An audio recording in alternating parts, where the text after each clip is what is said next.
Čau, čau, esam gaisā. Sveiciens visiem, sveiciens Katjai, Whispers of Freedom podkāstā. Šis te podkāsts, šīs sērijas ir ar ļoti īpašiem cilvēkiem, kuri kaut kādā brīdī savā dzīves posmā ir sākuši iet savu drosmes ceļu pretī sev, pretī sevis visautentiskākai versijai, un šie stāsti ir ļoti īsti, patiesi, drosmīgi, iedvesmojoši, jo tajos ir visa buķete, jo nevienmēr ceļš pie sevis nozīmē, ka viss ir rozēm kaisīts, un tieši tas ir tas, kas to padara īstu un rada ticību, vismaz man, un ticu, ka arī vēl kādam turpināt iet savu ceļu un noticēt tam, ka viss notiek par tevi, nevis pret tevi vai ar tevi, bet viss notiek priekš tevis vislieliskākajā kārtībā. Sveiciens tev, paldies, ka esi pievienojusies, varbūt iepazīstini ar sevi, kā tu sevi pieteiktu. Es tevi zinu kā tādu ļoti skaistu sievieti, gan iekšēji, gan ārēji, ar tādu ezotērikas piesitienu, bet tai pašā laikā tādu dzīvības uguni un tik cieši pie zemes, tur ir tāds viss kombo. Bet kā tu pati sevi pieteiktu? Čau, paldies pirmkārt par šo iespēju. Un, kad tu teici par tiem īpašajiem cilvēkiem, tik skaists vispār purpose šim podkāstam ir. Un es tā sajūtos pat īpaši. Wow. Es esmu parasts cilvēks, kurš domāja visu savu dzīvi, ka ir īpašie cilvēki, un esmu es. Un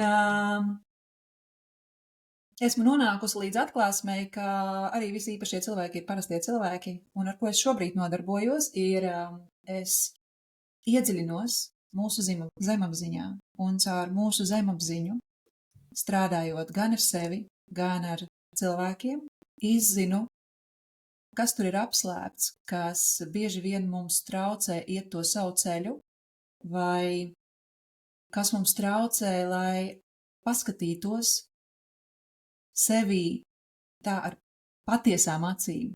Tā kā paskatīties patiesībā. Un man ļoti patīk uz to skatīties kā uz tādu dvēseļu ceļojumu, dvēseļu terapiju, jo mēs nestrādājam no šīs vietas, mēs strādājam ar dziļajām saknēm, mēs strādājam tiešām, nevis varētu pateikt, bet dvēseles līmenī.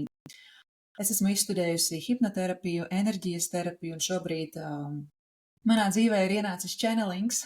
Vēlāk nedaudz pastāstīšu, ko tas nozīmē. Un channelings ir kaut kas tāds, kas bija iztrūkstošais puzles gabaliņš manā praksē, manā darbā. Un tā īsumā. Es domāju, ka laika gaitā, šīs sarunas gaitā, varēs arī vairāk iepazīties nedaudz ar mani. Izklausās super ezotēriski un super maģiski, un es pat esmu bijusi. Kā tev patīk, kā tev sauc, par Jekaterinu vai par Katju? Kā tev patīk, kā tev sauc? Katja ir ok, jā. Tas tā tik es pat esmu bijusi. Aha, jā, man arī tas tā izklausās tā mīlīgi. Jā, tad es pat arī esmu bijusi pie Katjas gan uz channeling sesiju, gan uz enerģijas terapiju, un tas strādā vienkārši maģiski. Un jā, tā ir maģija, ar ko viņi nodarbojas, bet tai pašā laikā tā ir maģija, bet tā nav maģija. Īstenībā tas viss jau mūsos pašos ir. Vai ne, tikai ieraudzīt to. Labi, bet tu teici, ka cilvēkam, ka tu kādreiz domāji, ka cilvēkam jāpiedzimst īpašākam vai kaut kā tā, lai gan mēs visi esam īpaši, tikai noticēt tam. Bet mans tas jautājums tev, ja tu domāji, ka tu ar to tā kā nepiedzimi, un tu nedomāji, ka tas ir tas tavs ceļš, kas bija tas, par ko tu bērnībā sapņoji, kas tev patika, kas bija tāds tavs? Bērnībā es atceros, kad es zināju, ka es neesmu viena, un pat tad, kad es esmu viena, un es skatījos uz lietām un nesapratu, vai tiešām tā lieta ir tāda, tas ir galds. Bet kāpēc viņš izskatās tā, un kāpēc tas ir galds, un man patika tā iedziļināties un analizēt un domāt par to visu. Un tā atmiņa par to, kad es zināju, ka es neesmu viena un spēlējoties ar savām lēlēm, es zināju, ka ar mums tieši tāpat kāds spēlējas. Netiešā nozīmē. Vai likās, ka būtu forši zināt, pazīt to, kas te ar mums tā spēlējas. Un, protams, pēc tam, laikam ejot, lietas mainās un kaut kādus visi jautā, kad tu izaugsi, kas tu būsi. Un es redzēju, mana mamma ir skolotāja un es būšu skolotāja vai es tur būšu ārste un izgāju visiem tiem posmiem cauri. Jā, bērnībā man ļoti patika arī pētīt tādas lietas kā vārdu. Ko nozīmē mans vārds? Kāpēc man izvēlējās tieši tādu vārdu? Manu vecmāmiņu sauc par Jekaterinu. Kāpēc mani tā nosauca? Un iedziļināties, lasīt. Un tā informācija, viņa pie manis vienkārši kaut kā atnāca. Tajos laikos nebija internets, nebija arī kaut kādas baigās grāmatu izvēles. Bet tā informācija vienalga kaut kādā veidā nokļūts ar cilvēkiem, vai vecmāmiņai plauktos bija kaut kādas vecās grāmatas un bija tik interesanti pašķirstīt un paskatīties. Jā, tas manī šobrīd visvairāk es tā to atceros par bērnību. Un tu runāji par to īpašo, piedzimt īpaša vai īpaša, un baigi forši pateici, ka mēs visi esam īpaši. Mēs esam īpaši vien ar to, ka mēs esam šeit, šajā pasaulē, jo, mēs piedzimām, visums mūs ir radījis ar kaut kādu nolūku, un tas nolūks ir vienkārši būt. Un bieži vien mēs meklējam, kas ir mans aicinājums, kas man dzīvē ir jādara. Tu jau esi te. Un, protams, ka tev ir kaut kādas dāvanas, ko tu atklāji, bet tas nav primārais vairs. Tavs primārais ir es esmu. Pieņem to, ka es esmu te un ar to pietieku. Un, manuprāt, mums daudziem ir to ļoti grūti. Pieņem to, ka, tas, ka es esmu, ir. Jā. Man tieši tādas aizvakar laikam nāca tās atziņas par to, ka es biju sapratusi, cilvēkam tas, kas viņam visā apakšā ir, kas viņam traucē, ir bailes, vai ne? Tā kā pamatā vienmēr kaut kam, lai viņš kaut kur nevarētu realizēt sevi, ir bailes. Un tad es sapratu, bet vēl dziļāk ir bailes, ka es nebūšu gana labs, gana pietiekams, vai ka es nebūšu gana, jo tieši tā tas arī ir, ka mēs ir grūti noticēt. Kā ar tevi? Tu tai bērnībā tā kā šīs lietas jau sajūti, vai ne? Kaut kādas, tu uzdevi jau šādus jautājumus, un pie tevis nāca atbildes. Vai bija kaut kāds brīdis dzīvē, kad tu vairs pārstāji klausīties? Kā tas tavs ceļš tālāk ritinājās?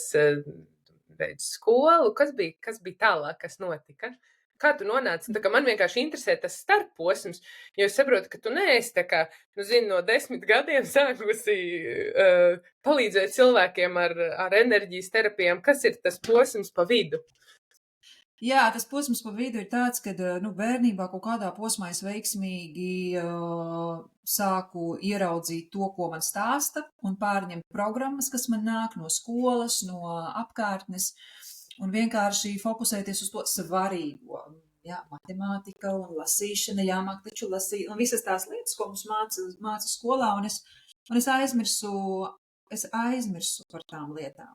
Kaut kādā veidā man tas nāca vienmēr tā interese horoskopus lasīt un pārliecināt, un zināt, ka kaut kas īpaši notiks, un gaidīt to īpašu, un kaut kāda brīnumiņa vienmēr notika, un man vienmēr mamma teica, tu vienmēr kaut ko tā iedomājies vai pasaki, un tev tas reāli notiek. Tā, un es tā, tiešām kaut kas tāds īpašs. Bet laikam ejot, es ļoti aizmaldījos tieši tajā ziņā, kad es nesapratu vairs, kas es esmu, priekš kā mēs piedzimu, ja atkal meklējot tos visu mūsu dzīves jēgu. Un pirmais solis, tāds mans lielākais dzīves solis, par kur es esmu ļoti pateicīga arī saviem vecākiem, ka viņi mani atbalstīja tajā, bija aizbraukt no Latvijas. Nevis tāpēc, ka aizbraukt no Latvijas, bet tas bija mans drosmīgais solis, lai aizietu un nebūtu tā kā tuvu pie savējiem, jo tuvu pie savējiem viņi par mani vienmēr parūpēsies, bet aiziet un izbaudīt, ko tas nozīmē dzīvot vienai kaut kur. Un es arī nedaudz bēgu projām no kaut kādas realitātes. Es izstudēju jurisprudenci, man galīgi tas nepatika, un es zināju, ka es negribu strādāt kā jurists. laimīgā kārtā, ko es esmu paņēmusi, es vienmēr meklēju kaut kādu pozitīvo no visa negatīvā. Man likās, brīn, kāpēc es tur paliku un kāpēc vispār es neaizgāju, un tā tam bija jānotiek. Un Erasmusā, tajā studiju laikā es aizbraucu uz Erasmusā uz Lietuvu, bet tur es satiku ļoti foršus cilvēkus. Ļoti tālu. Pavēra tādus plašumus, jo mēs tur bijām 40 cilvēki, lielākoties ārzemnieki no visas Eiropas, arī no Amerikas valstīm, no Dienvidamerikas un no Ziemeļamerikas, un man tas reāli pavēra, cik mēs esam dažādi, un cik cilvēki ir tiešām brīvi, daži cilvēki pavisam savādāk domā, un kā, un tā var vispār. Un tā man tas arī radīja to interesi ceļot, un es aizbraucu padzīvot uz Portugāli. Es nopelnīju naudu, es aizbraucu uz Angliju, es pastrādāju par viesmīli, lai nopelnītu naudu, lai es tur varētu, es nezināju, ko es darīšu.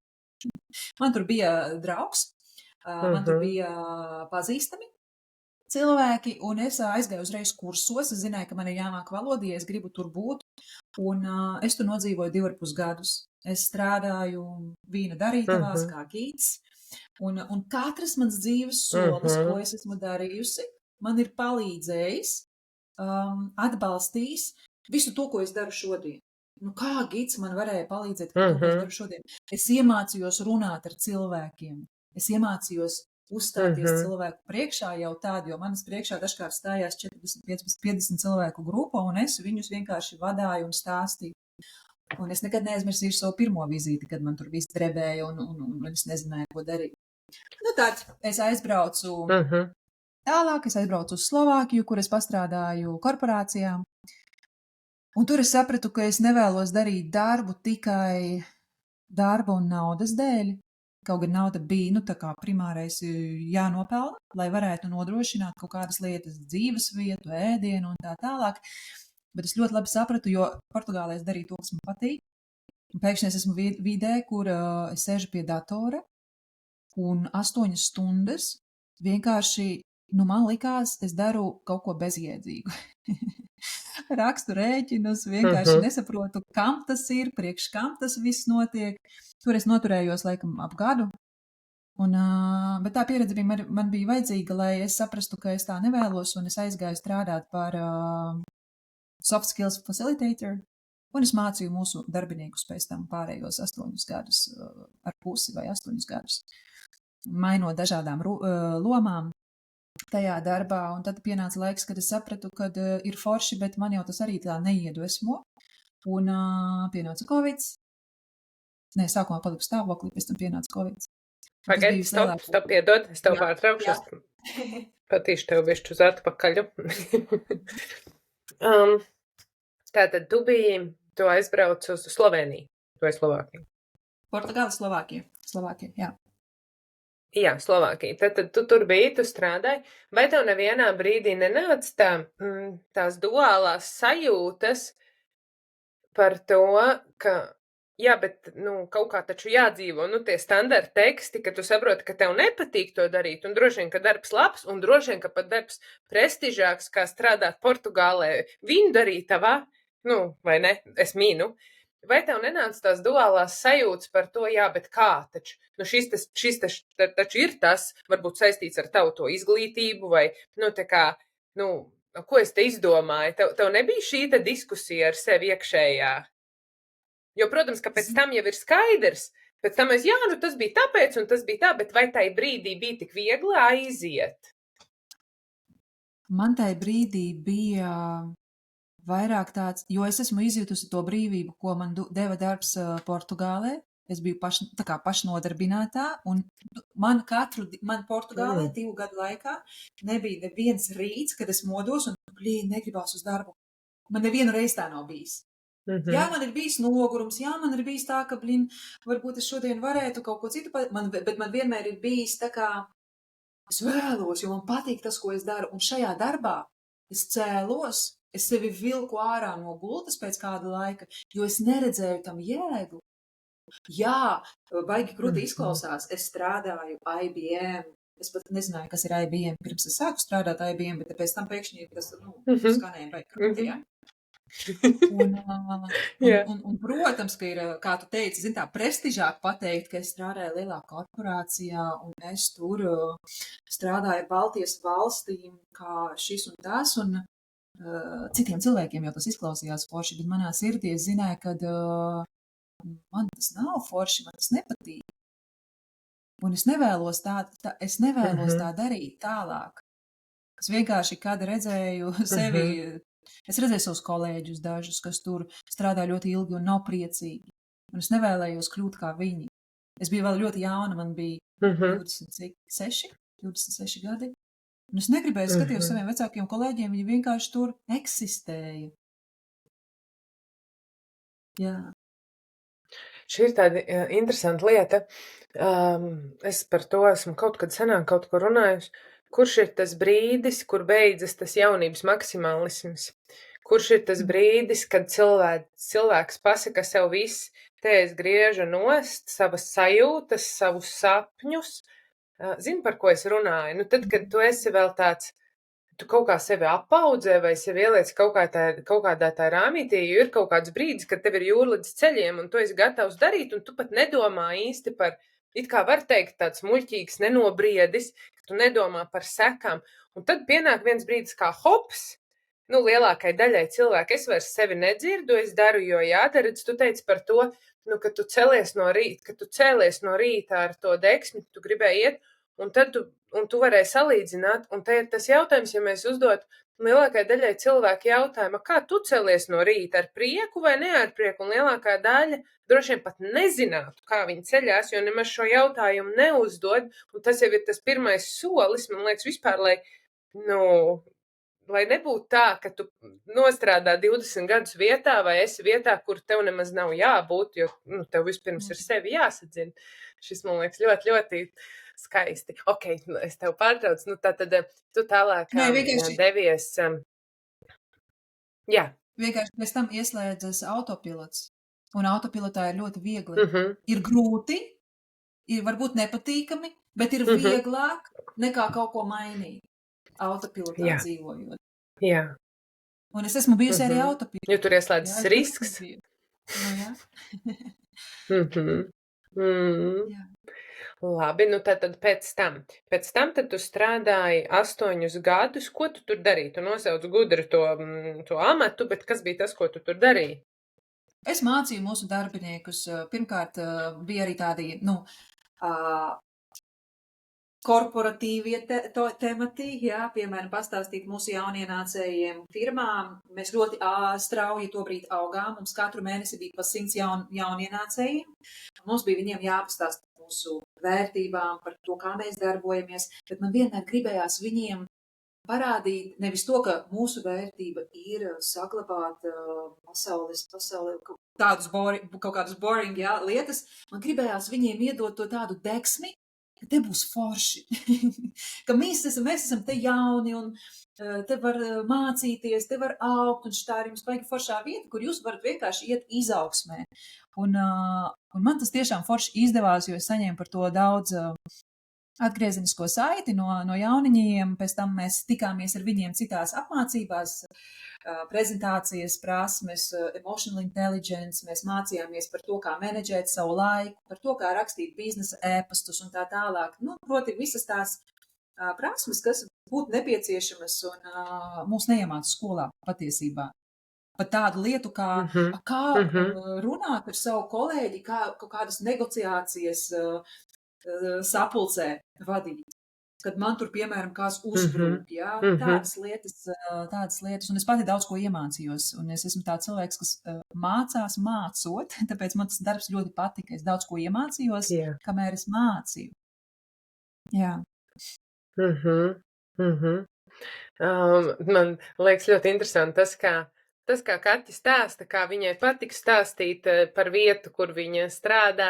Ja jūs paskatāties viņas Instagram kontu, viņa tieši to pašu dara arī šobrīd. Dzīvot to savu autentisko dzīvi, strādāt pie sevis, pie savas izaugsmes nevienmēr ir viegli. Tur ir pilns ar visu spektru emocijām.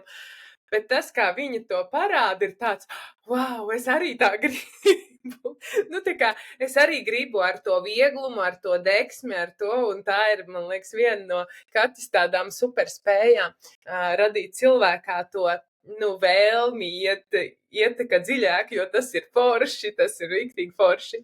Tā kā, jā, paldies tev par to, ka šī ir tā lieta, varbūt, ka tu tur viņu kaut kur atklāji, nu, kā jau mēs, vai atslīpēji, un tad, nu, jā, šī ir tā tava kaut kāda viena no dāvinām.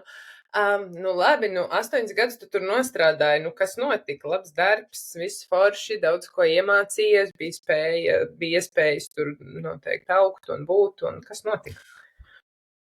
Notika tas, kad nāca tāds lūzuma punkts manī, un es zināju, ka es gribu bērnu, bet tad es nezināju, vai es gribu bērnu, tāpēc, ka man jau apnika šeit, vai es gribu bērnu. Tas bija tāds man dziļas pārdomas. Es vienkārši to palaidu, to domu. Es atceros, ka tajā gadā es ļoti gribēju paņemt brīvu pusgadu darbā un aizbraukt uz Baliju. Nu, man vienkārši bija ideja, ka Balī, tur man kaut kas uzkritīs uz galvas, kaut kādas jaunas domas, vai vienkārši tur pabūt, pastrādāt kā freelancers. Bet tajā brīdī mans prāts mani tā kā stopkrānu norāva un saka, bet tu taču, un tas ir tas tā iekšējā balss, bet tu taču neesi freelanceris. Ko tu tur darīsi? Kā tu tur dzīvosi? Kaut kādas bildītes paskaties, kā tur cilvēki strādā tajos ofisos, bet tu tur neiederties. Un tāda sevis tāda apšaubīšana ieslēdzās, protams, ka es nekur neaizbraucu. Es atceros, tajā gadā es gāju Santiago ceļu no Portugāles uz Spāniju. Jā, viena pati. Kā tu tā iedomājies? Pagaid piestopē? Kā tas notika?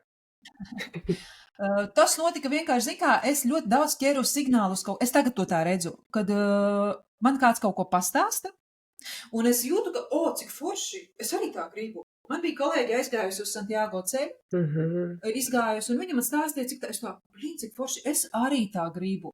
Es arī tā gribu, es arī tā varu, un es saplānoju, un es vienkārši aizbraucu pēc 5 mēnešiem. Un, tu neapšaubīji sev, vai tu varēsi, vai tu nevarēsi, vai... Zini, ko es pateicu sev, ka es sev dodu, es nopirku biļeti, un man bija 13 dienas kopā, un es pateicu, es iziešu to ceļu 10 dienās. Un tur tādā močīšanas ritmā bija jāiet 10 dienas, bet es pateicu, ka es vienkārši to darīšu. Ja man tur nesanāks, kas var sliktākais notikt? Nopirkšu biļeti atpakaļ vēlāk. Tā. Ja kaut kas pavisam slikts var notikt, tad, jebkurā gadījumā es nopirkšu biļeti vēlāk un atbraukšu vēlāk. Labi, darbā man tur kaut kas, es nezinu, nokopēšu, whatever. Viss. Un es nogāju to ceļu 9 dienās. Vienkārši maucu kā nenormāli. Man kājas gandrīz vai krita nost, bet tajā ceļā man atnāca daudzas atklāsmes par sevi, par to vispār, kā es dzīvoju un kā mans prāts mani vada un kā man nepatīk, kā viņš mani vada, jo viņš mani reāli iedzen stresā. Un es gāju ar tādu nodomu, un es zināju, ka man būs meita. Es vienkārši vienu dienu gāju un es zināju, ka man būs bērns. Ka man būs meita. Un man tāds vai es vajag daudz saku jā, šeit pie tevis pankūkas. Vajadzēs pankūkas. Man būs jāatzīmē, ir Spotifyā tāda opcija atzīmēt, ka ir, tā kā necenzēti vārdi. Podkāstā šodien. Jā, zini kā, bija ļoti interesanti. Un es atceros, es zvanīju mammai, un mana mamma par mani ļoti uztrauca, kāpēc es eju tādu ceļu, un kas man notika dzīvē, ka man jāiet tādu ceļš. Un es viņai saku, mamma, es eju, lai zin kā, lai man atnāk tas bērniņš. Un es noliku klausuli, un es pati nenoticēju, ko es pateicu. Es vai nu es pateicu to, lai viņai būtu, miers, jā, tā kā, labi, viņa to dara tā, labi, tad viss ir ok. Un es pēc tam gāju, un man tā, bet forša doma, jā. Kāpēc gan ne? Lai no kurienes viņa būtu nākusi. Jā, bet tajā brīdī mums ar partneri bija tāds ļoti saspīlēts moments attiecībās, pēc mana ceļa arī mēs izšķīrāmies, un tas bija tāda sāpīgā vasarā, bet es zināju, ka viņš ir tas cilvēks. Mēs pēc tam arī atnācām atpakaļ kopā, un tam visam ir laimīgas beigas. Un es tagad saprotu, ka vienkārši mūsu meitas dvēselīte, viņa jau zināja, ka mēs būsim vecāki, un, jo viņa piedzima pēc, es paliku stāvoklī novembrī, tā gada novembrī. Tā doma man atnāca kaut kur jūnija sākumā, un es paliku stāvoklī novembrī vai oktobrī. Nu, karoči, kaut kādā. Un tagad es aktīvi... Pagaidi, man tev atkal jautājums. Jā. Es tev te pārtraucu, piedod. Kā tu domā, kāpēc tad, kad cilvēks iet šo te Santiago ceļu, tad, nu, šajā gadījumā tu, kas notiek, kad cilvēks sāk saņemt kaut kādu informāciju? Nu, tīri praktiski tādā, kas ir tas, kas notiek tur? Jo tu neesi pirmā, kas to saka. Es arī zinu, ko tas nozīmē, kad tu ej, un ka tu kaut ko, nezinu, redzi, dzirdi, nu, kas ir tas, kas notiek? Man tagad skrien skudriņas par visu ķermeni. Notiek tāda iekšējā brīvības sajūta. Un sajūta, ka es atceros to dienu, es klausījos prāta vētru. Es gāju pa to ceļu, es gāju viena, tur neviens nebija, es dziedāju skaļi, un bija tāda prieka sajūta, tāda, es esmu drošībā, es zinu, ka viss būs labi.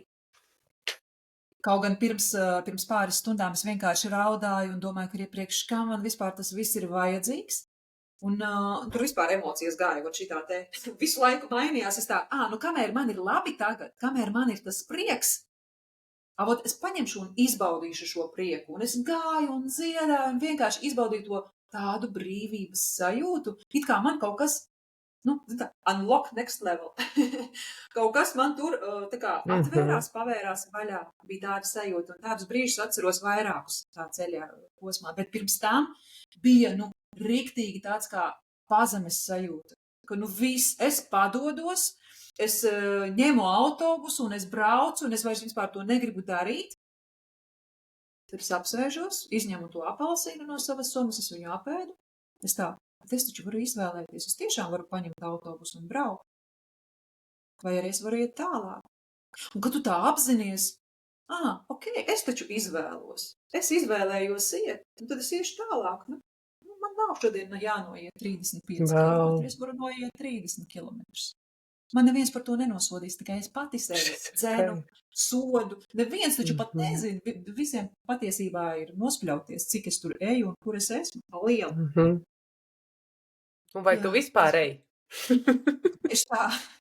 Vai es tur rāpu, vai es tur guļu kaut kur, vai es tur braucu ar autobusu? Jā, šis ir nenormāli skaisti, man liekas. Šī ir viena no tām lietām, tad, kad tu, pirms tās skaistākās rītausmas ir tā tumšākā nakts, un tas, manā dzīvē arī šis noteikti vienmēr ir tā bijis, un tad tai brīdī, kad ir tā vistumšākais brīdis, tieši tā kā tu saki, vienkārši izkāpt ārā, pasēdēt un paskatīties, kas īstenībā te ir. Tad apēst to apelsīnu. Manā gadījumā es to vienmēr saucu kaut kā bišķi citādāk, bet šis salīdzinājums arī, es vienkārši apsēdos, apēdu apelsīnu un sapratu to, ka, zini kā, nekas nenotiks, ja es darīšu citu. Ļoti, ļoti skaisti. Un tas, man tā, es pati arī tagad, šī arī ir priekš manis kā zīme, jo es tieši šodien vēl teicu vīram, es visas pavasarī iešu Santiago ceļu. Un tu man šodien par šo stāsti. Tā kā, man liekas, ka tajā ceļā, un vispār tajā ceļā pie sevis, tu izdzīvo visas dzīves situācijas kaut kādā saspiestākā formātā, vai ne? Tajās, es tā pieļauju. Un tu satiec tādus cilvēkus, un tu saproti, es gribu ar šo cilvēku pavadīt laiku vai nē, vai es pavadu laiku tāpēc, ka vajadzētu, jo mēs taču ejam kopā.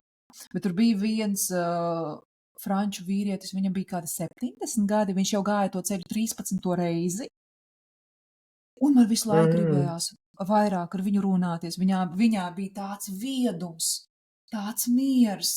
Viņš bija man tāds, to 2 dienu laikā tāds skolotājs. Man vienkārši bija forši ar viņu iet, un kā viņš brīvi un vienkārši stāstīja par saviem mazbērniem, kā viņš priecājās par katru viņu smieklu, un viņš bija, es viņu vienkārši atceros, kāda tā viņam enerģija bija skaista. Pēc tam es vienkārši, man bija jāmačī, man bija taču mērķis, tāpēc es aizgāju ātrāk.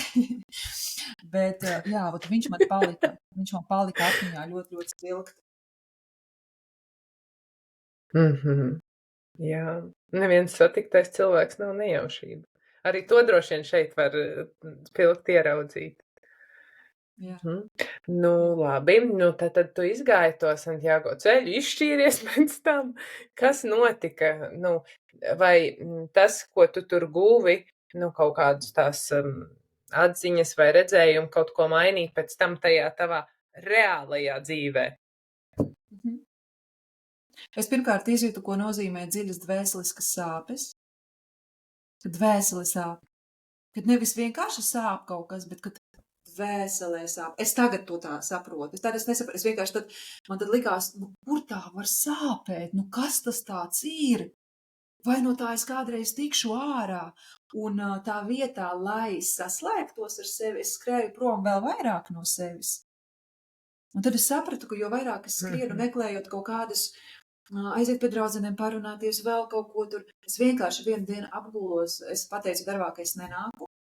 Es apgūlos, es paņēmu visas grāmatas, ko lasīt, neko es nelasīju, es vienkārši apgūlos, raudāju, un es sapratu, ka no manis aizgāja, lai paglābtu sevi no manis, jo es vienkārši neļauju tam cilvēkam elpot. Es pati uz sevis močīju, man vienkārši prioritāte tajā brīdī bija tas pašizaugsme. Es mācījos visu laiku kaut ko, neko neliku praksē, tikai mācījos un sagaidīju to pašu no otra cilvēka. Viņam tas, nebija prioritāte. Un es vienkārši fokusējoties uz šo sevis izglītošanu, es aizmirsu par to, ka mums ir attiecības. Es paņēmu to, kā mēs esam kopā taču. Tā vienmēr būs. Nenovērtēju cilvēku blakus, un es sapratu, ka, ja viņu nenovērtē, viņš vienkārši var aiziet projām. Tad es mācījos to komunikāciju, un tas, laikam, bija viens no pirmajām tādām reizēm, kad es gāju coachingā un terapijā, kur man ļoti sāpīgā veidā vērās acis vaļā, un es ieskatījos tai patiesībai acīs. Kā es tā daru? Es vienmēr vainoju taču to otru cilvēku, viņš tur kaut kāds ne tāds. Bet viss, ko es redzēju viņā, ir manī. Tieši tāpēc, ka es to redzu viņā. Man bija ļoti sāpīgi to pie mans ego cieta tur ļoti daudz. Mans ego tur bija tā. Jā. Kā tu skaidrotu, šis te ir... Jā. Kā tu skaidrot šo teikumu? Viss, ko es redzēju viņā, ir manī. Šobrīd ļoti populāri runāt par šīm par to spoguļošanos, par to, kā cilvēki mums māca. Kā tu teiktu, kas, nezinu, cik tu tur gribi detalizēt, tā kā par to pastāstīt, bet kā tas izpaužās? Ko tas nozīmē? Kā viņš taču nemācījās, un tu mācījies. Kas tad? Tas jau nav tas pats. Es redzēju to, ka viņš izbauda savu dzīvi, darot to, ko viņš dara, un man tas besīja ārā, jo es sev to neatļāvu. Es sev to neatļauju, jo man likās, ka es neesmu gana laba, un man vajag iziet vēl vienu kursu, lai es tā varētu atļauties, un viņā mani tas tā trigerēja. Man likās, bļāviens, kāpēc tu nemācies? Tā es negribu, man nevajag. Un tas mani trigerēja, ka viņš var dzīvot mierīgi, nemācoties. Es jūtoties nepietiekama pa dzīvi, ka man vēl tur jādabū vēl diploms, jāiemācās. Un viņš mani vienmēr bija atbalstījis tajā, ka, ej, pamēģini, ej, dari to. Un es tā, vajag labā doma, bet... Un tad es aizgāju tur. Un tāpēc tajā brīdī, man liekas, viss, protams, notiek tā, kā tam bija jānotiek, bet ja es būtu klausījusi to, ko viņš man teica, man tagad būtu labi. Kas būtu, tas būtu. Nekas nav, tā kā ir, tā ir jābūt. Bet tas par to spoguļošanu es laikam atbildēju tev. Tieši tajā. Jā. Citreiz spoguļo tā kā precīzi tieši to, kas tieši ir tavs, bet citreiz tieši to pretējo, vai ne? Jā. Labi. Labi, kas notika tālāk? Nu, tad jūs izšķīrāties, tu turpināji strādāt darbā? Jā, turpinājās ar darbā, pēc tam mēs sākām tikties atkal. Tas tā, mēs vienkārši atnācām atpakaļ kopā, un long story short, man bija pavisam savādāka tāda iemīlēšanās sajūta cilvēkā. Es viņu sāku redzēt savādāk un novērtēt daudz savādāk. Un tas bija tas brīdis, laikam, kad mums bija atslēgas brīdis, kad mēs arī, mēs pat patiesībā neplānojām, ka mums tagad tieši vajag bērnu, jo mēs vienmēr domājām, vēl neesam gatavi, jo mums tur nav savas mājas, tur naudas, tur vēl kaut kas nav. Bet kā es tagad to saprotu, bērni vienkārši mūs izvēlas un viņi atnāk tad, kad viņiem ir jāatnāk. Un tad piedzima mana meita 2020. gadā, 2020. 10. jūlijā. Un tas bija, atkal mans viens no vislielākajiem lūzuma un izaugsmes posmiem vienlaicīgi.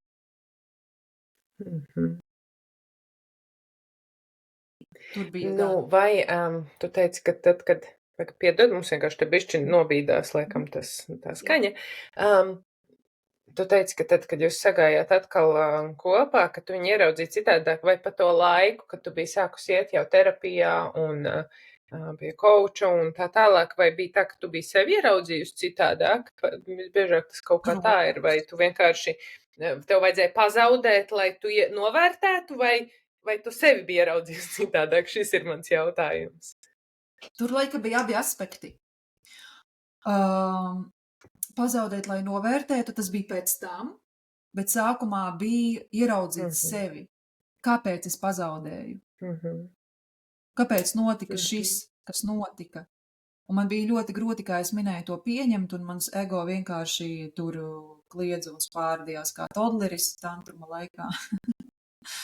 Bet, tas arī bija visgrūtākais tajā visā procesā. Pieņemt, ka tu esi iemesls tam visam.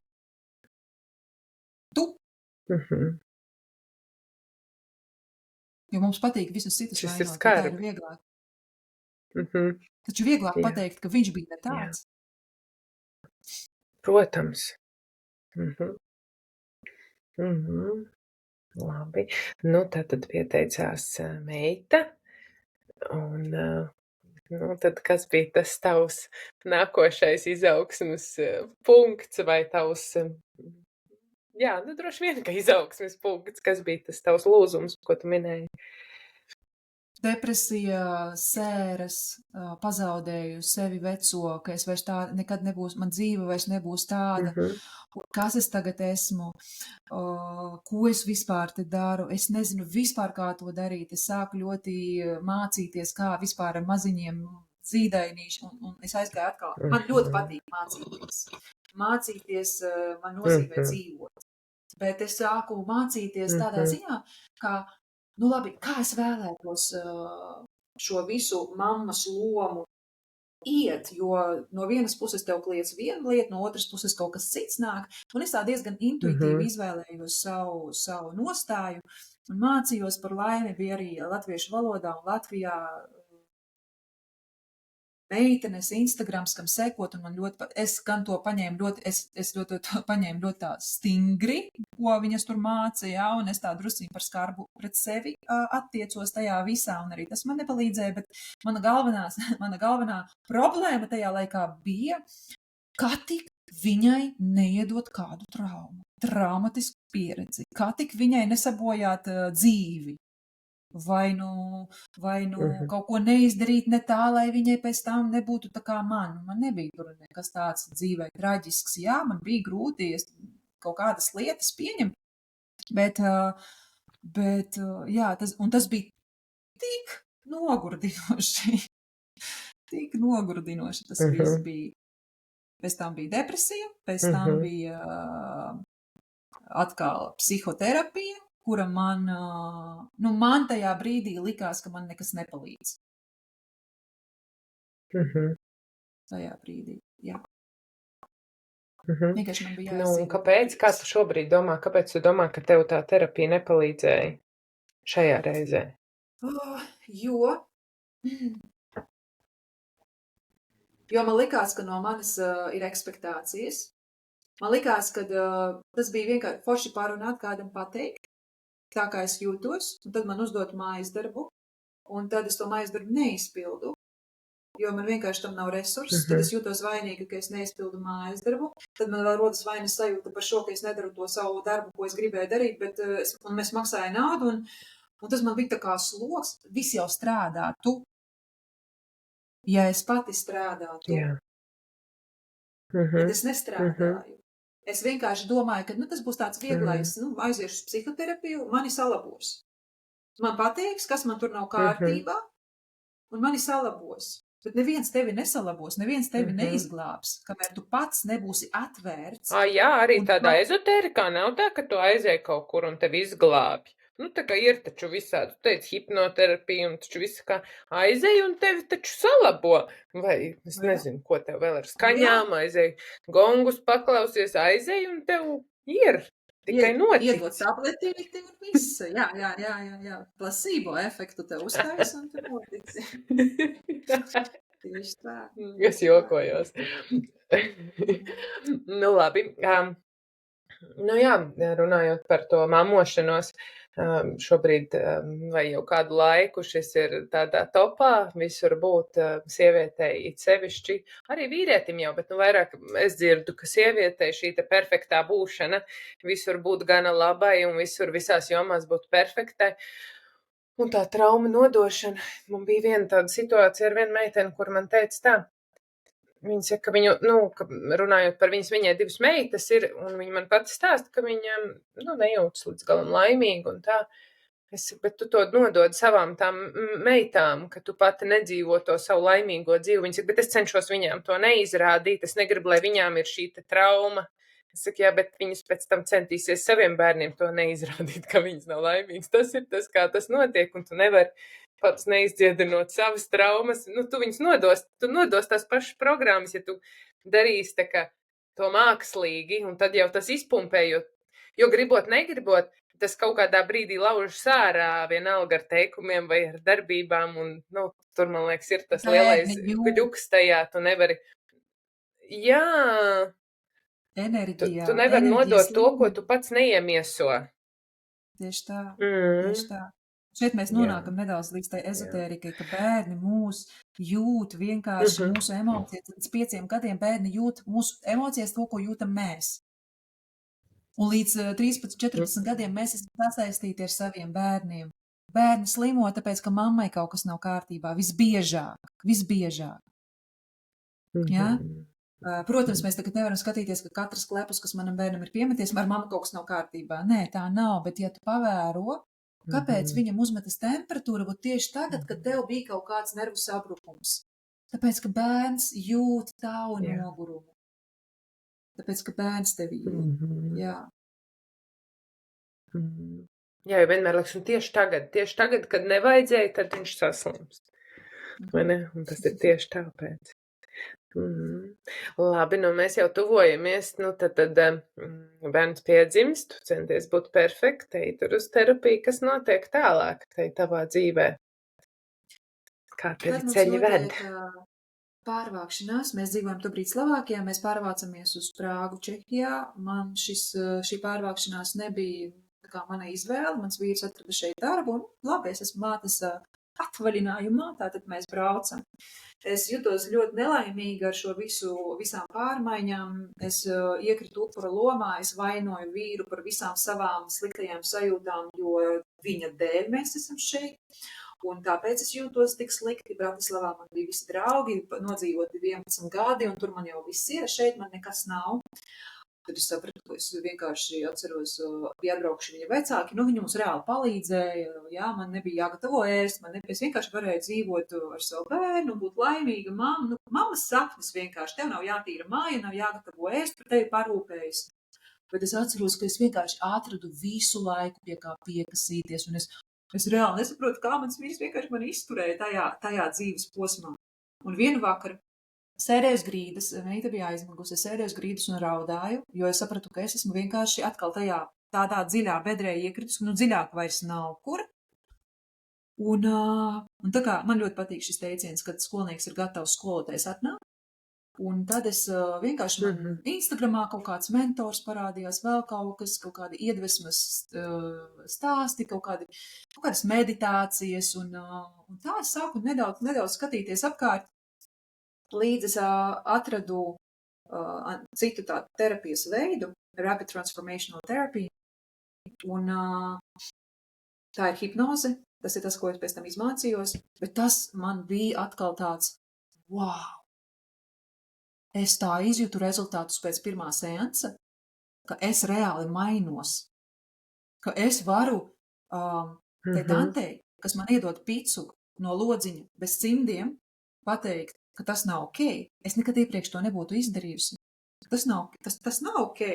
Tev ir tik gari nagi, un tu man dod to picu ar saviem pirkstiem. Es nezinu, kur viņi ir bijuši, bet izdarīt to cieņpilni, nevis tur kaut kādā veidā, vai vispār nepateikt.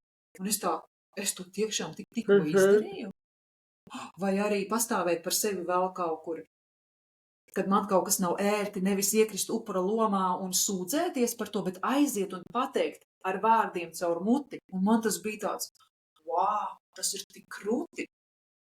Un tas strādā tieši tik vienkārši, ja? Tik vienkārši un ātri. Un es atceros, ka pēc pirmā seansa, dažus rezultātus es izjūtu pēc mēneša, un es teicu sev, es arī tā gribu. Es pat nezināju, kas ir tā Marisa Peer. Es nezināju, kas tā par metodi. Vienkārši man bija izmisuma stāvoklis, man kāds pateica, ka es tev varu palīdzēt, un es pieķēros kā pie salmiņa, nopirku 3 seansus un teicu, davai, glāb mani. Glāb mani. Bet tur bija tāds, ka nekāda glābšana tur nebija. Tur bija sevis glābšana. Nu, redzi, mēs jau varam teikt, tu biji zemā punktā, un tad tu aizgāji uz hipnoterapiju, un tad tev tur jau daudz kas mainījās, bet arī tas prasa drosmi. Arī tas prasa drosmi izkāpt, jo tu, kad esi zemā punktā, es zinu, ka cilvēki mēdz tajā punktā palikt, un jau uzskatīt to par normu, būt tajā autopilota apātijā un tajā dzīvot, un var krist zemāk. Tad, kad es vienmēr dzirdu šos stāstus, liekas, man es biju sasniegusi pat pašu apakšu, bet es neticu. Es domāju, ka tai brīdī, ja tu būtu vēl turpinājusi krist tajā upurlom, var arī krist vēl zemāk, un tas klauvējiens paliek aizvien skarbāks, vai ne? Un tas prasa drosmi. Man liekas, ka tas ir tas moments, kad tev nospiež uz ceļiem, kaut reāli pēc tā, ko tu stāsti tavā fiziskajā plānā, jau nekas nekaitēja. Bet tas dvēseles kliedziens bija, vai ne? Tā kā es pareizi nolasu.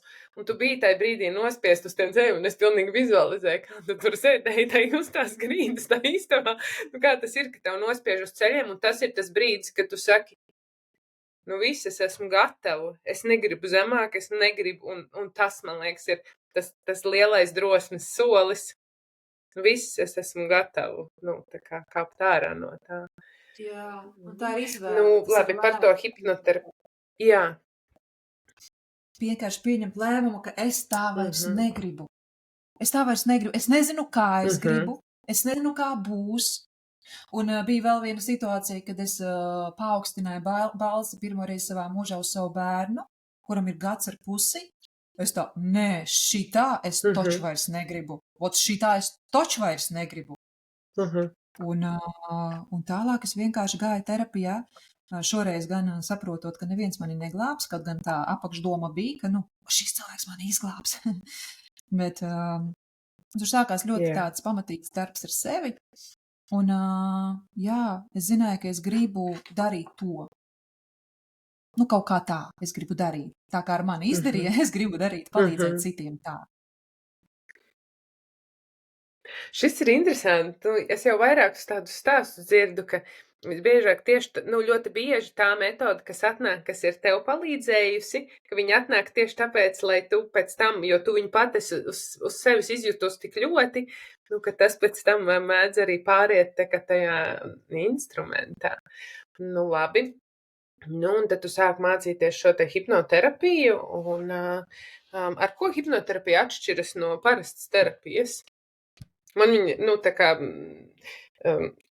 es domāju, viņa izklausās pēc kaut kāda tāda, bišķi biedējoša kaut kā no tādām filmām, cik skatīts, tā kā kas ir tas, kas tas ir?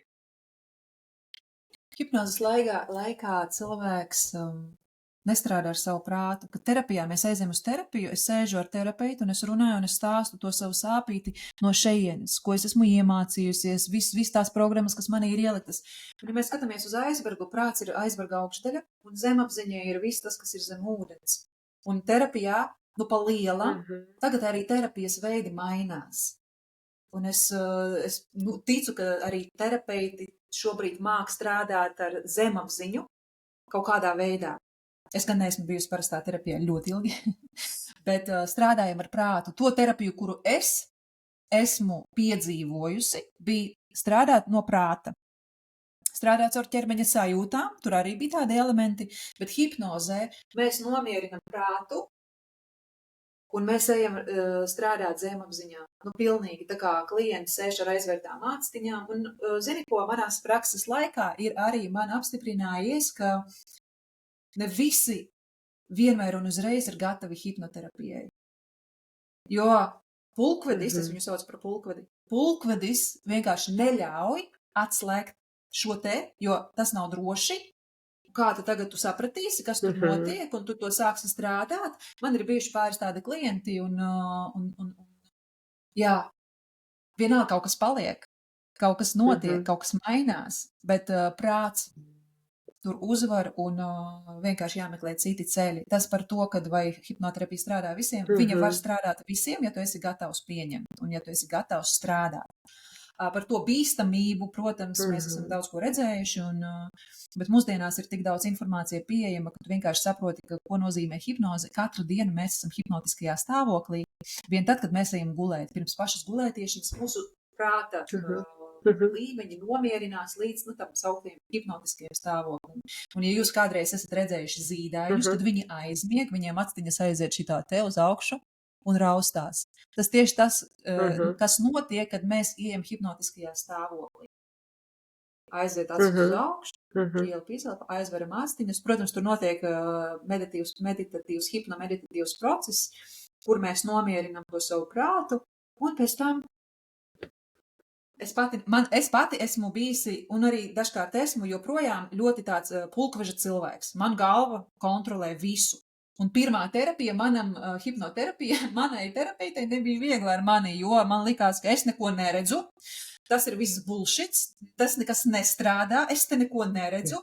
Un, jā, mēs esam iemācīti, mēs esam uztrenēti tā, lai mēs apējam apkārt un palīdzam cilvēkam vienalga iet tajā pareizajā stāvoklī. Un pēc tam, ka paverās, tu tās vispār, kas te notiek? Atnāk informācija, atmiņas kaut kādus. Man likās, es jau par to esmu vispār nedomāju. Šitā mani tas ir ietekmējis. Tad tas sākas tas darbs ar sevi. Nevis prāta līmenī, bet zemapziņas līmenī. Kad tu saproti, no kurienes tas nāk. Un tad citreiz, kad nāk, noteikti atklāsim, ko īstenībā tas prāts sargā. Kas tur apakšā ir, kāpēc viņš tik ļoti negrib. Tur apakšā tāds spēks, ne? Bet zini, ko vienreiz uzzinot, tu vairs nevari nezināt to. Bet atkal tev ir izvēlē, ko tu darīsi ar šīm zināšanām. Vai tu gribi kaut ko mainīt? Bet tomēr ir tas pēc tās hipnoterapijas, tu teici. Tu vari aiziet vecot aciņu un tēlot, ka tu to nokušināt, apslēpt un iet vecotāku. Protams, ja tu izvēlies. Pateikt, tad tas viss ir, es atvainojos, sūds un tas nestrādā. Jo es esmu man ir bijuši tik forši klienti, kas man ir devuši tik daudz piemērus un dzīves vienkārši pieredzes un bijuši mani skolotāji. Un man ir bijuši tādi cilvēki, kuri atnāk, ne pēc savas gribas, bet viņu tur vai nu sieva, vai nu vēl kaut kas, vai nu draugs, atved bez maz vai. Puiši man atnāk un jau no paša sākumā saka, es esmu skeptiķis un es esmu izmēģinājis visu. Davai pierādi, vai te hipnoze strādās. Un es tad vēl mācījos, un es ņēmu visus un strādāju ar visiem. Un es Jā. esmu tik pateicīga katram tam cilvēkam, jo es sapratu, ka ar tādiem cilvēkiem nemaz nav ko ņemties. Tie, kas grib pierādījumus, viņi tev vienkārši pierādīs, ka tas nestrādā. Un pat tad, kad viņiem tas strādā, un ir Jā, arī tā kā ziņas, balss ziņas, wow, es tiešām jūtos savādāk pirmajās dienās. RTT hipnoterapijā ir viens ļoti svarīgs noteikums. Tev jāklausās tava personalizētā meditācija 21 dienas laikā, ko es ierakstu individuāli katram klientam. Un ja tu to neklausies, tev galvā neironi nesamaiņīsies, neveidosies tas jaunais stāsts, ko tu vēlies izveidot. Un, kad man cilvēks pasaka pēc 3. dienas, kā es vairs neklausos to meditāciju, jo viņa nestrādā, tad es padodos. Un varbūt nebija lemts. Tā, palielam. Bet tādi cilvēki vairs nenāk. Es jau viņus esmu piedzīvojusi, paņēmusi no viņiem to, ko man vajadzēja iemācīties, un tādi cilvēki vairs pie manis nenāk. Un tas ir interesanti, tu saki, redz, tā strādā vispār prāta programmas, vai ne? Tu vari piedzīvot vai pieredzēt tikai to, kam tu tici. Un pat tad, kad tavā acu priekšā notiek kaut kas tāds, vai ko tu sajūti, tāpat tas tavs prāts izspēlēs tādu triku, ka tas nestrādā, un viņš ir, tas ir tas, ka mēs katrs veidojam to savu realitāti, un ja viņam nestrādā, viņam ir absolūta taisnība, jo viņam tiešām nestrādā, jo viņš jau nemaz nav gatavs tai citai, jā. Labi, tad tu izmācījies par hipnoterapeitu, vai šobrīd arī tu vēl darbojies ar hipnoterapiju? Jā, mazāk. Hipnoterapija man bija tāds pirmais solis, ieiet vispār šajā zemapziņas pasaulē, tā profesionālā līmenī, jo man vienmēr patika ar zemapziņu kaut ko saprast, bet es neapzinājos to. Bet hipnoterapija, un man tas bija tāds ļoti arī liels bloks pašai runāt par to, ka es tagad esmu hipnoterapeite, jo, cilvēki taču mani nosodīs, jo hipnoterapija, to, ko mēs zinām no filmām par hipnoterapiju.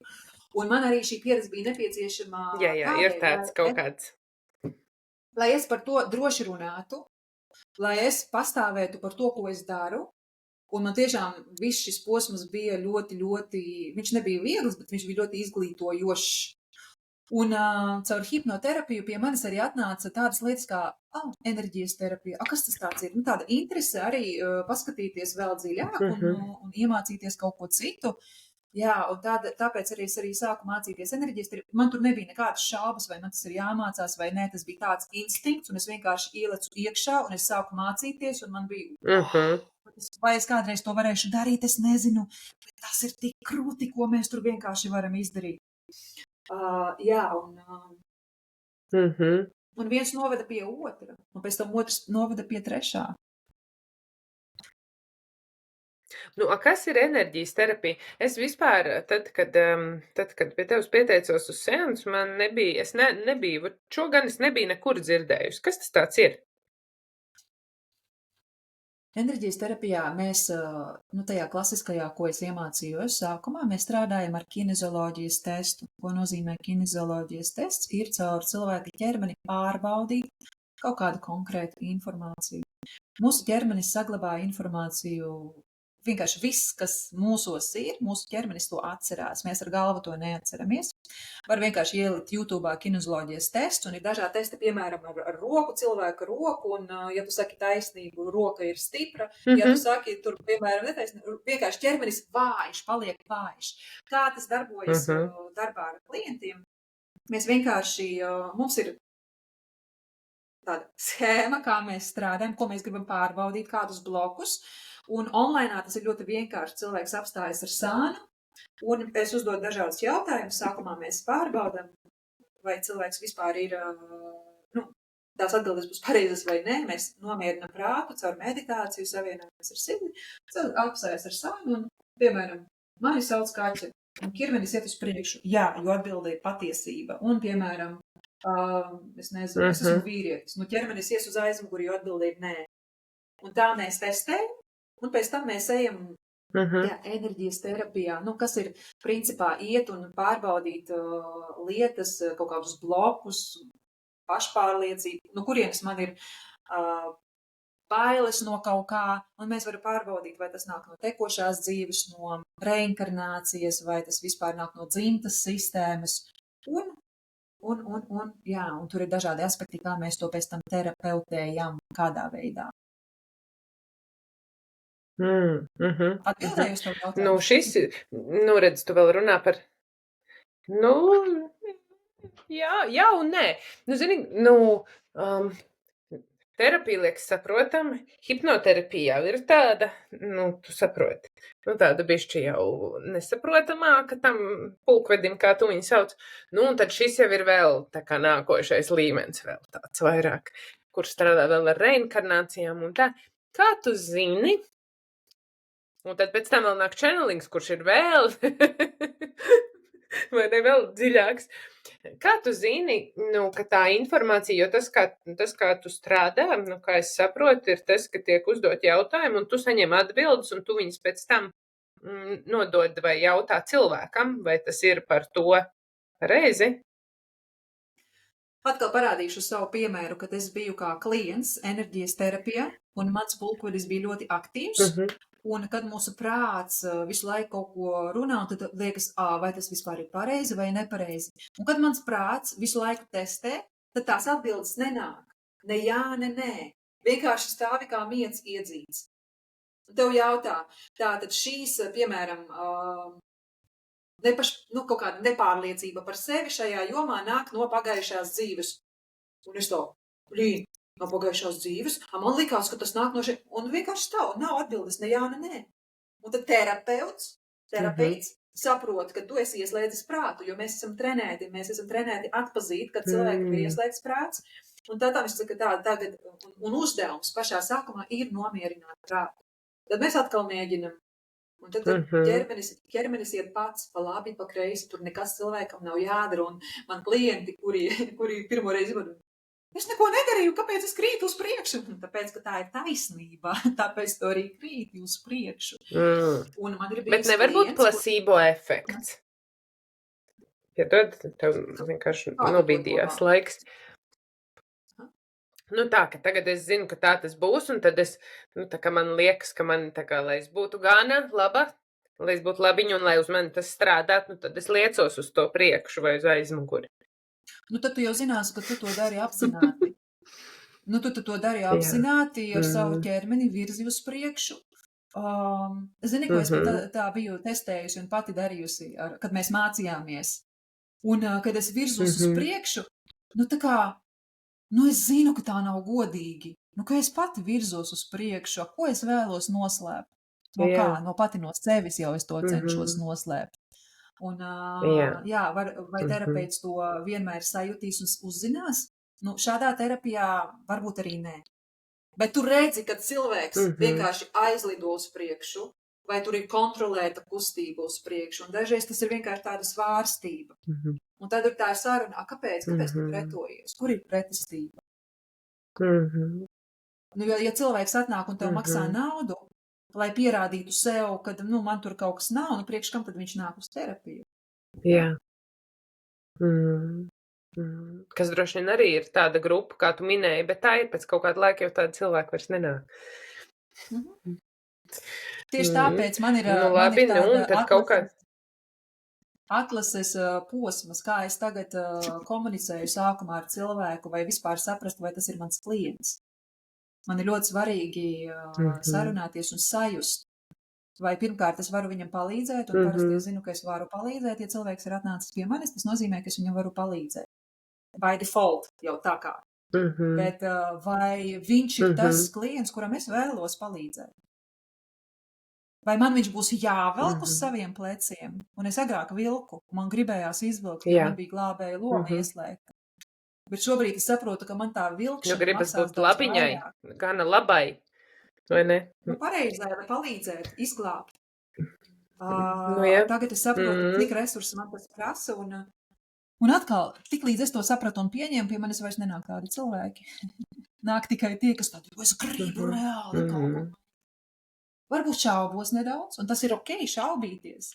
Es pati šaubos dažkārt joprojām. Šaubīties ir ok.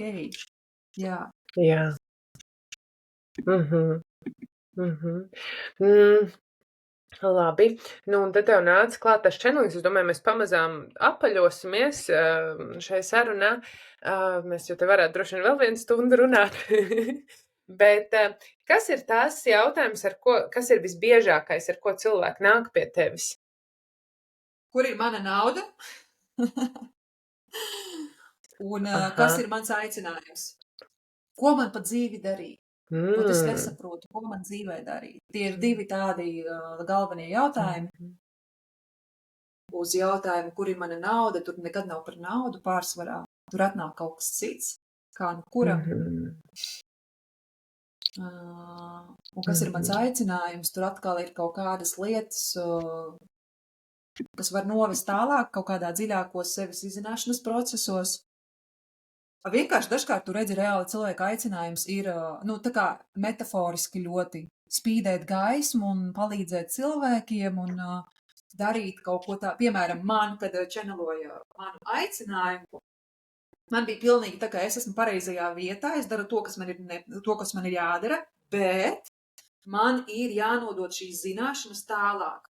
Un tur vienkārši redzēja, man čeneloja 4 dažādi cilvēki un katram cilvēkam tā enerģija ir savādāka, bet katram bija tas atslēgas punkts viens un tas pats. Viņi mani redz kā skolotāji, bet nevis tā, ka es tur stāvu pārāka par tiem pārējiem. Bet ka mēs esam visi vienā līmenī, jo mēs pēc tam darām to darbu visi tālāk un tālāk. Jā, tā kā mēs to varam tā kā ar jebkādu pieprasījumu, bet tas pieprasījums dažkārt arī čenelinga laikā kristalizējas, tas patiesais pieprasījums. Atnāk ar naudu, pēc tam es redzu, ka tur ir attiecībās problēmas. Gribās ar attiecībām patiesībā strādāt.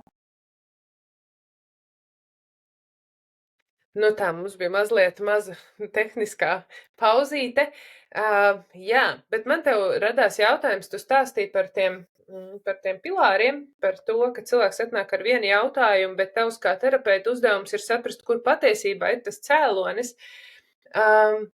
Vai tai brīdī, kad cilvēks atnāk ar šo te jautājumu, kas ir mans aicinājums, vai par to, kur ir nauda, vai vienalga ar kur no šiem jautājumiem, vai tu tādā vienā reizē, vai jūs tiekat galā ar šo jautājumu, vai tas prasa vairākas reizes?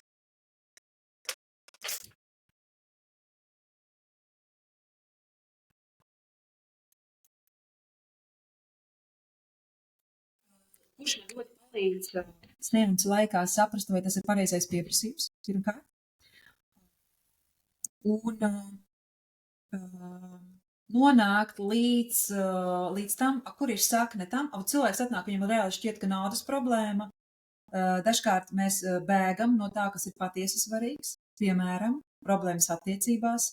Man liekas, ka man tur nauda jāpelna, bet patiesībā man attiecības ir jāsakārto. Attiecības es velku kā beigtu zirgu, jo man ir bail viņas tā kā pārtraukt, jo ir pieredums, jo ir tur viss kaut kas ir.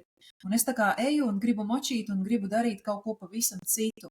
Un šo terapiju, tāpēc man šī terapija tik ļoti patīk, tā var būt izaicinoša, jo tā ir ieskatīties patiesībai acīs. Un caur čenelingu to patiesību, ne jau es tev viņu parādu, es tev neparādu to patiesību, bet caur mani, tā kas ir čenelings. Tas ir savienošanās ar augstāko, visumu augstāko es, savienošanās ar cilvēku enerģētisko lauku, kur caur mani plūst vienkārši informācija, un es sajūtu, tā ir gaišzenība, gaišredzība, visas tās mūsu prasmes, kas katrā cilvēkā ir, bet mēs bieži vien par to aizmirstam un esam tādā snaudošā snūz modā. Un tad tu saskatīji to, kad cilvēks patiesībā kaut ko pats no sevis slēp. Un pēc tam man cilvēks pasaka, es patiesībā to jau zinu. Vienkārši man parāda to, šī saruna to, ka, kaut kas man laikam ar to būtu jādara. Vai arī man ir bijuši cilvēki, kas pasaka, jā, es to zinu. Es viņam pasaku, cilvēkam pasaku, es neko par viņu nezinu, es viņam pasaku tādas lietas, viņš saka, jā, es to visu zinu. Bet šobrīd man it kā nav ok, bet es negribu iet terapijā ar to strādāt. Ok, visu cieņu, ja tev ir ok, tad tu iet tālāk. Channelings nav terapija. Par channelingu mēs varam paskatīties, ieskatīties patiesībai acīs, un vismaz tas, kā es to tagad redzu, jā, varbūt tas mainīsies, jo es channelingā mācos katru reizi kaut kādas jaunas lietas, un es ļoti dabīgā veidā šobrīd arī uzreiz kaut kādā momentā pārslēdzos uz terapiju, lai tam cilvēkam jau kaut kādas lietas mēs salabotu. Bet tādā apzinātā dziļākā terapijā ir jāiet pēc tam, ja cilvēks vēlas, jo cilvēks nevēlas pārtraukt attiecības un izvēlas vilkt tās attiecības kā beigtu zirgu. Jo pabeigt attiecības nozīmētu kaut kas jauns, man ir jāuzņemas atbildība un man tur jāiet ļoti nepatīkamās sarunās un situācijās. Katram ir savas izvēles. Varbūt kāds vēl tam gādās. Jā. Kas notiek tad, ja cilvēks izvēlas neiet tajā, vai viņam ir iespēja šajā dzīvē šo lēmumu nepieņemt, vai arī viņš visu laiku dabūs tos bakstījienus no tā visu un klausies, tev tomēr tas ir jādara, un tev sitīs pamat no kājām. Kā tev liekas? Cilvēks, manuprāt, ja mums kaut kas atnāk zīmju veidā, piesaistās cilvēki, liekas, ka man gribētos pie tā cilvēka aiziet, kaut ko parunāties, padarīt, tev jau ir tā iekšējā vilkme kaut ko mainīt. Un ja tev pasaka, ka tieši tā kā ir, un tu izvēlies apzināti neiet un nedarīt, visums tev vienkārši spers pa dibenu. Piemēram, kā tas bija ar mani un channelingu. Jā. Man likās, ka man bija jāpiedzīvot channelingu, jo channelings ir kaut kas tāds, ko dara izredzētie cilvēki. Es tas izredzētais neesmu. Tātad gaišredzība, ekstrasens. Ekstrasens, gaišredzība, gaišzinība, kur te es tur tāds? Ko te es tur varu zināt, ja? Un tad man visums dzīvē atved cilvēkus, kas ir channeleri. Mana terapeite, viņa caur channelingu strādāja, un patiesībā arī kaut kādā veidā viena seansa laikā man tur kaut kas atbloķējās manā 7. čakrā, un tajā brīdī mēs zinājām abas divas, ka kaut kas tur vairāk ir, un man tāda interese par channelingu rādījās, bet es sev bloķēju visu laiku. Un, kad sākās šīs apmācības, es sev neļāvu viņās iestāties, es iestājos citās apmācībās. Skrēju prom no tā, kas man patiesībā dvēseles sauciens, un visus man iesaka pa dibenu. Samaksāju par kursu, kuru man sapratu, ka es negribu iet, man to naudu negribu atgriezt, un es tāda, visas eju. Es sapratu, es eju, tur garāks stāsts īsā formā. Un, kad es iegāju channelinga kursā, es kā zivs ūdenī, es vienkārši jūtu, ka tas ir mans, ka man tur patīk, viss informācija nosēžas viegli. Viss sāk notikt vienkārši fantastiski viegli priekš manis. Tad tu zini, ka tas ir tas mans. Es varēju jau pretoties, pateikt, varbūt pēc gada. Tagad man varbūt negribās tērēt tik daudz naudu, varbūt pēc gada. Mēs varam izvēlēties ciešanu ceļu, mēs varam izvēlēties iet vieglumā un plūsmā. Un parasti, kas ceļš vieglumā un plūsmā, nekad nešķitīs, ka viņš nāks pie tevis viegli. Tas ir visgrūtākais tas lēmums. Jā, tas liekas grūtais ceļš. Jā. Tieši tā. Jo prāts tev pasaka, ka tas ir grūtais ceļš. Jā, viņš nepazīst, kas tas tāds ir, kur tu tagad pinies. Un vēl vairāk, man liekas, ka citreiz tas prāts ir tik neatkarīgs, ka viņš tev mēģinās sastāstīt tādas muļķības, lai tikai viņš paliktu kontrolē. Jo tai brīdī, kad tu sāc reāli iet dziļāk, tu sāc to prātu bišķi, zin kā, es būšu saimnieks, nevis tu, un tad viņš taisa trikus, lai viņš tikai paliktu kā tas galvenais. Tas man liekas tā interesanti, liekas, it kā tomēr tā ir daļa no tevis, bet kaut kur tevi nenormāli sabotē. Jā, zini, kur es atradu fiču, varbūt katram tas var palīdzēt. Kā ar savu prātu nevis cīnīties un pierādīt viņam, ka prāts tu neko nedari tā, nevajag man te tagad sabotēt. Vienkārši pieņemt un pateikt, mīļais prāts, jo tev ir taisnība. Vau, paldies tev, ka tu man palīdzi šitā. Bet tu piedari man, tā kā tu esi mans, es neesmu tavs. Un es vēlos, es tev dodu atvaļinājumu, es tev reku nopērku biļeti uz Maldīvām, reku tev neierobežots kokteļu daudzums, ej atpūties. Zinu, ir atpūtas brīdis, tagad ļauj man darīt kaut ko citu. Es pieņemu to, ka tā varētu būt, es pieņemu tevi, es tevi mīlu, nevis pretoties, nevis skriet kaut kur visu laiku prom no kaut kā. Kad mēs pieņemam, tad liekas, ka mums ir dota atļauja kaut kāda, un viss sāk notikt daudz vieglāk, nekā mēs pretojamies.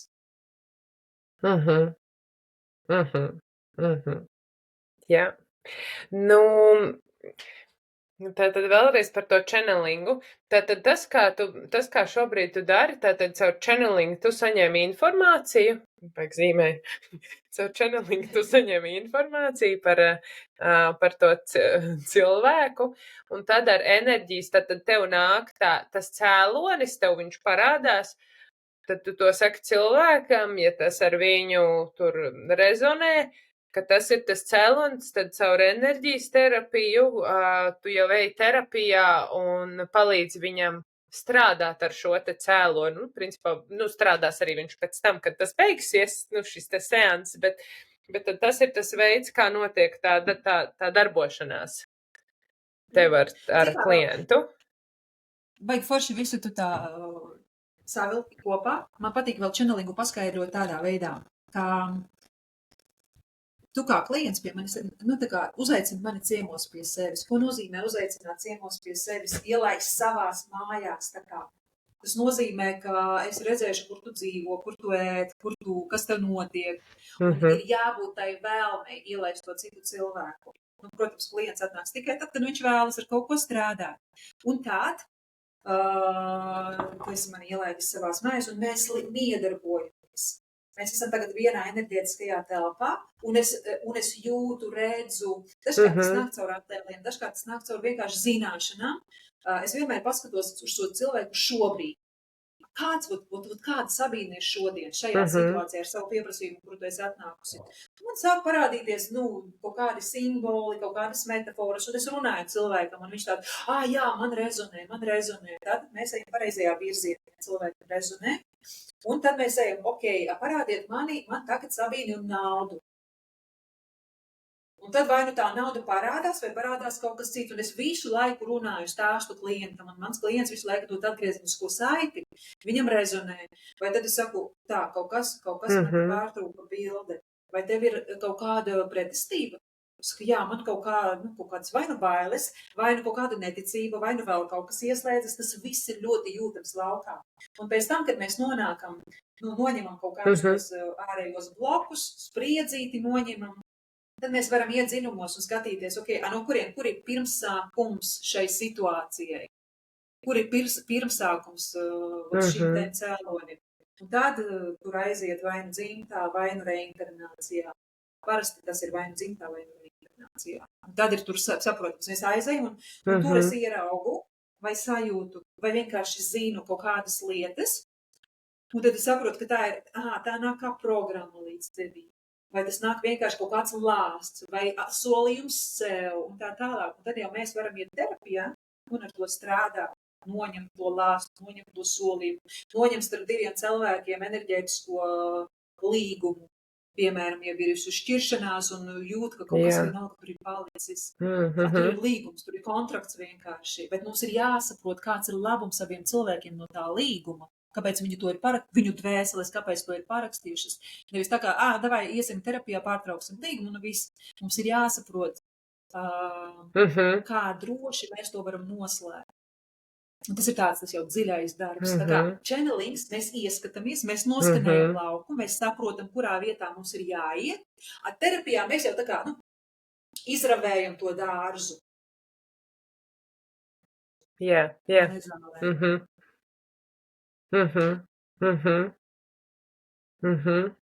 Jā, man jau te vēl būtu daudz jautājumu par šo te, bet es saprotu, ka mums ir jābeidz, un varbūt, ka mums vēl būs kāda saruna.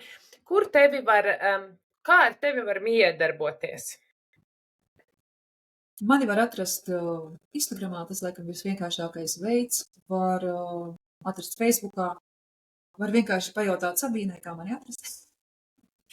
Un uzrakstīt Jā, es pielikšu noteikti arī, tā kā tavu Instagram kontu. Jā.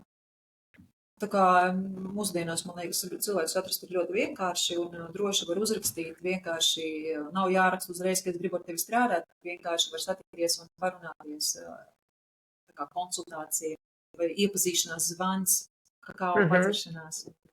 Un iepazīties, vai mums sakrīt enerģijas. Parasti, ja cilvēks atnāk tā enerģija kaut kādā veidā. Jā. Labi. Un droši vien mums arī briest. Jā. Tu jau sāc par ko runāt. Jā, mums ir ar Kaķi paredzēts skaists arī pasākums kopā, kas būs 16. novembrī, kur mēs varēsim pa īstam padzert kopā ar Kaķu kakao. Tur gan vēl tēma precizējās, tas notiks Rīgā, mēs tur būsim abas kopā un ceru arī satikt jūs, klausītājs, šajā pasākumā, kur būs kāda tēma, kur mēs paiesim bišķi dziļumā, un tad Kaķi būs ar kārtīm un taisīsimies kakao. Jā, pareizi? Jā. Tas ir vēl viens posms, par ko mēs neparunājām, bet, lai paliek nākošajai reizei. Ceremonija. Jā.